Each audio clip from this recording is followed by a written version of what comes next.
Students, uniform circular motion और simple harmonic motion के दरमियान हम रिलेशन देखेंगे। और इसके लिए हम एक अरेंजमेंट ले लेते हैं। हमारे पास एक अरेंजमेंट है और इसमें हम देखते हैं कि एक mass spring system vertically hanged है। वर्टिकली ये जो है वो ऑसिलेट करेगा और इसके साथ एक पॉइंटर अटैच है। एक पॉइंटर पॉइंटर को यहाँ पे हम P1 से रिप्रेजेंट कर देते हैं। ये P1 पॉइंटर है और ये मैस जो है, ये ब्लॉक जो है जिसका मैस M है, ये अटैच है। इसके साथ पॉइंटर अटैच है और मैस खुद स्प्रिंग के साथ वर्टिकली अटैच है। अब पॉइंटर जो है वो जब मैस ऑसिलेट करेगा तो पॉइंटर भी उसके साथ ही ऑसिलेट करेगा। पॉइंटर की मीन पोजीशन, पॉइंटर और मैस की मीन पोजीशन ए से हम यहाँ पे रिप्रेजेंट कर देते हैं।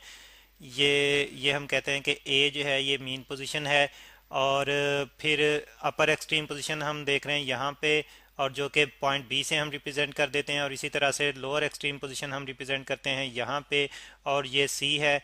तो पॉइंटर इन एक्सट्रीम पोजीशन के दरमियान मीन पोजीशन ए के अलोंग ऑसिलेट करेगा।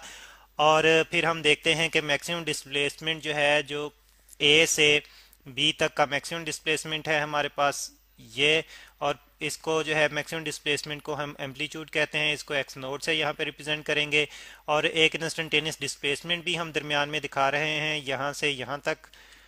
यहाँ पे ये जो है इंस्टेंटेनियस डिस्प्लेसमेंट है एक्स।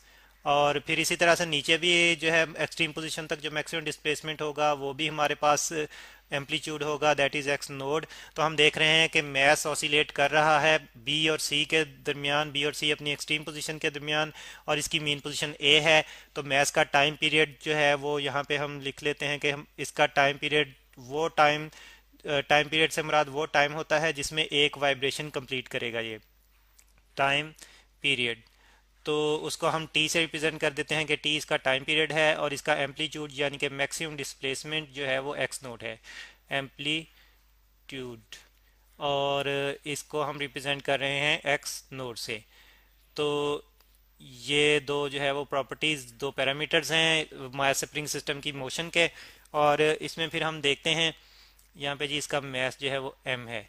और इसमें हम देखते हैं कि एक वाइब्रेशन ये कब कंप्लीट करेगा, वो भी हम यहाँ पे नोट कर लेते हैं। बल्कि कि एक वाइब्रेशन ये कंप्लीट करेगा, वन वाइब्रेशन ये कब कंप्लीट करेगा, वन वाइब्रेशन, जिसको हम एक कंप्लीट राउंड ट्रिप कहते हैं। और ये राउंड ट्रिप जब ये ए से स्टार्ट करेगा, ए से एक्सट्रीम पोजीशन बी पे जाएगा, फिर बी से वापस जो है वो ए पे आएगा, फिर ए से जो है वो सी पोजीशन पे जाएगा, सी एक्सट्रीम पोजीशन पे। और फिर सी से जब वापस ए पे आ जाएगा तो हम देखते हैं कि इसकी एक वाइब्रेशन कंप्लीट हो जाएगी। और इसी दौरान में जो ये टाइम लेगा उसको हम टाइम पीरियड कहते हैं। एक वाइब्रेशन के लिए जितना टाइम लगेगा उसको हम टाइम पीरियड कहते हैं। ये भी हम लिख लेते हैं। और हम ये इसका टाइम पीरियड जो है इसको भी हम यहाँ पे देख रहे हैं कि वाइब्रेशन के चार जो है पार्ट्स बन रहे हैं, तो टाइम पीरियड को भी हम 4 पार्ट्स में डिवाइड कर लेते हैं। और फिर उसमें हम देखते हैं कि पहला पार्ट जो है वो T/4, ये उसने लिया ए टू बी मूव करने के लिए। अगला पार्ट जो है टाइम पीरियड का T/2, ये उसने लिया फिर वापस बी पे ए पे आने के लिए, बी से ए पे आने के लिए। फिर अगला टाइम जो है वो 3T/4, ये उसने लिया ए से सी तक जाने के लिए। और सी से वापस जब ए पे आ गया तो उसका टाइम कंप्लीट, एक टाइम पीरियड कंप्लीट हो गया, दैट इज टी। तो इसी दौरान में हम देखते हैं कि एक पॉइंट पी जो है वो सर्कल पे मूव कर रहा है, सर्कुलर मोशन में है, यूनिफॉर्म सर्कुलर मोशन में है। और साथ साथ इसका एक प्रोजेक्शन भी जो है वो एन, ये भी सर्कल के डायमीटर के अलोंग, डायमीटर यहाँ पे एक पॉइंट डी है डायमीटर का और एक पॉइंट ई है। और हम देख रहे हैं कि डी उसी लेवल पे है जिस लेवल पे बी है, और ई भी उसी लेवल पे है जिस लेवल पे सी है। तो सेंटर पॉइंट जो है वो सर्कल का ओ। तो इसका मतलब है कि ओ ई और ओ डी जो है, ओ ई और ओ डी जो है उतने ही होंगे, यानी कि सर्कल का रेडियस उतना ही होगा जितना कि ए से सी तक या ए से बी तक डिस्प्लेसमेंट है, जो कि एक्स नोड है।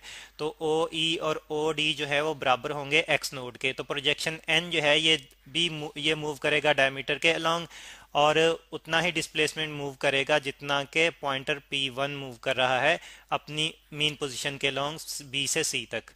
तो फिर इसमें हम देखते हैं पॉइंट पी जो है ये सर्कुलर मोशन में है, और ये सर्कल का रेडियस एक्स नोड है, उतना ही रेडियस भी बन रहा है जितना कि एम्पलीट्यूड ऑफ वाइब्रेशन है पॉइंटर का। और यहाँ पे ये एक एंगल अभी बना रहा है सरफेस के साथ, सेंट्रल पॉइंट के साथ, और ये पॉइंट जो कि जहाँ से पी स्टार्ट लेगा वो O1 है, और यहाँ पे इस पॉइंट को हम करस्पॉन्डिंग पॉइंट को O1 डैश कह लेते हैं। अब हम अब हम चेक करेंगे। अब हम स्टार्ट करते हैं कि हम एक टाइम टी, जबकि टाइम ज़ीरो है, टाइम टी जब ज़ीरो है, यहाँ से हम स्टार्ट लेते हैं। तो यहाँ पे हम देखते हैं कि पॉइंटर P1 जो है अपनी मीन पोजीशन पे होगा टाइम टी ज़ीरो पे। तो ये हम लिख लेते हैं कि टाइम टी ज़ीरो पे जो है P पॉइंटर P1 जो है ये ऑसिलेट कर रहा है, तो ये टाइम टी ज़ीरो पे ये होगा मीन पोजीशन ए पे। और इसी दौरान में पॉइंट पी जो है ये O1 पोजीशन पे होगा। पॉइंट पी जो कि सर्कल में रोटेट कर रहा है वो O1 पे होगा, O1 पॉइंट पे। तो पी जो है ये होगा O1 पे, और इसी दौरान में इसका प्रोजेक्शन एन जो है ये सेंटर पे होगा, सर्कल के सेंटर O पे होगा। तो एन जो है ये होगा O पे। और फिर हम अगला टाइम जब ये पॉइंटर जो है मूव करता है ए से बी तक, तो हम देखते हैं कि वो हमारे पास टाइम है T/4। तो यहाँ पे हम लिख लेते हैं कि टाइम T/4 में जो है वो पॉइंटर जाएगा, पॉइंटर P1 जाएगा बी पे। और उसी दौरान में हम देखते हैं कि पॉइंट पी जो है जो कि सर्कल में मूव कर रहा है ये डी पे आ जाएगा, और एन बी जो है ये भी डी पे आ जाएगा। तो इस तरह से हम देखते हैं कि पॉइंट पी जो है उसी टाइम में पी जो है ये डी पे आ जाएगा उसी टाइम में, और एन भी उस टाइम में डी पे आ जाएगा। फिर हम अगला टाइम देखते हैं। अगला टाइम है हमारे पास T/2।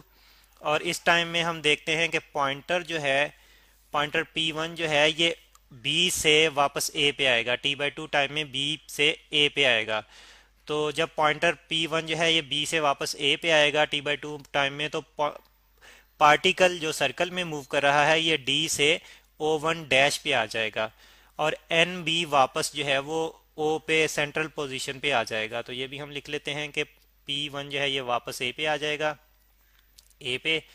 और जबकि पॉइंट पी जो सर्कल में मूव कर रहा है ये O1 डैश पे आ जाएगा, और प्रोजेक्शन इसका जो है ये इस वापस सेंटर पे आ जाएगा। और फिर अगला टाइम हमारे पास है 3T/4। तो 3T/4 टाइम में हम देखते हैं कि पॉइंटर जो है वो ए से सी पे जाएगा। पॉइंटर P1 जो है ये A से C पे जाएगा।